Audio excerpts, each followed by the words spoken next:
Orient, héritage du Coriodan, c'est la première innovation mettant en valeur la communauté d'éthique au Cameroun.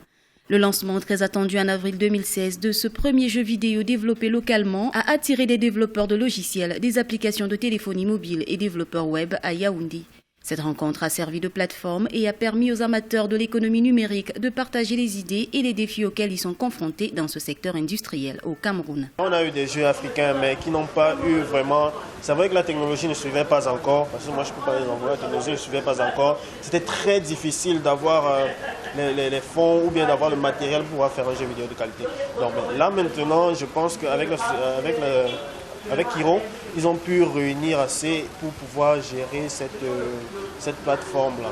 Kiro Game, l'entreprise à l'origine du nouveau jeu vidéo, est non seulement une innovation pour les développeurs de logiciels au Cameroun, mais elle figure aussi parmi les premières entreprises au monde à réaliser une innovation sur le thème des jeux de rôle en Afrique. Le jeu se déroule dans un monde de puissance ancestrale où les joueurs sont dans le rôle d'un chef traditionnel qui utilise la puissance qu'Orion lui aurait accordée par ses ancêtres pour reprendre le contrôle de son royaume. Le jeu a suscité un intérêt dans la culture de la bande dessinée au Cameroun avec l'entrée d'un nouveau type de super-héros. Les start-upers sont, comme toute entreprise, peuvent désormais au Cameroun créer une entreprise en moins de 72 heures. Donc la difficulté pour elles, c'est plutôt au niveau du financement ou alors du développement de leurs applications. Et ils ont donc besoin d'assistance infrastructurelle, notamment l'accès à la fibre optique. Pour l'instant, le Cameroun ne compte que 2 incubateurs d'innovation, loin derrière les pays comme le Kenya, le Nigeria et l'Afrique du Sud.